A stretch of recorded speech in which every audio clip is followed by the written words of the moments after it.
Assalamualaikum warahmatullahi wabarakatuh. Nama saya Melinda Ulfa. Saya dari kelas SP Metodologi Penelitian. Kali ini akan menjelaskan tentang desain penelitian. Desain penelitian atau sederhananya bisa kita artikan desain ini akan memberikan prosedur atau menyelesaikan masalah dalam penelitian. Di dalam desain ini terdapat 1. Populasi dan simpel, 2.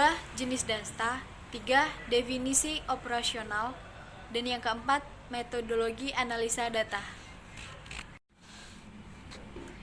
Definisi operasional adalah bagaimana peneliti akan menjelaskan suatu variabel yang akan diteliti.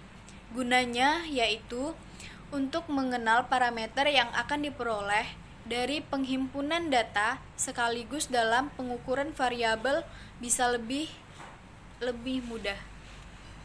Skala pengukuran dan instrumen penelitian. Skala pengukuran adalah penentu atas suatu variabel berdasarkan jenis data yang melekat di dalam variabel penelitian. Adapun macam-macam skala pengukuran. Yang pertama ada skala nominal, skala ordinal, yang ketiga skala interval, dan keempat skala rasio. Yang pertama skala interval atau skala Likert.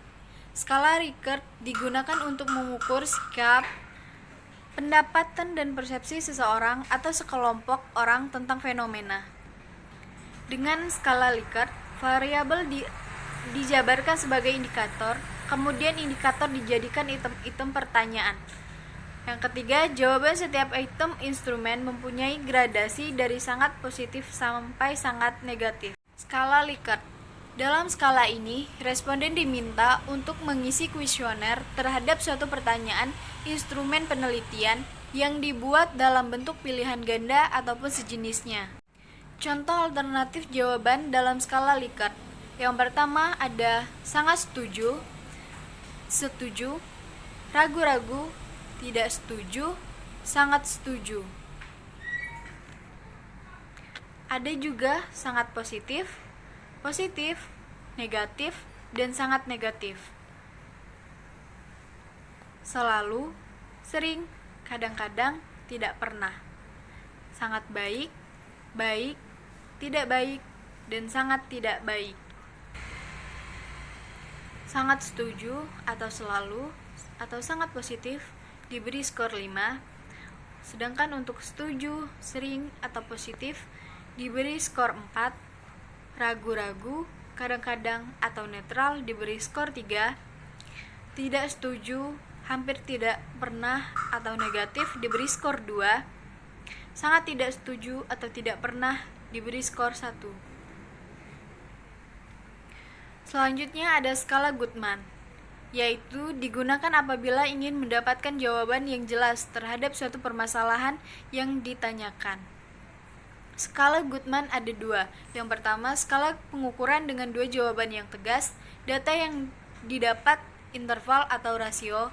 Yang kedua, skala Goodman dapat dibuat dalam bentuk pilihan ganda juga dalam bentuk checklist.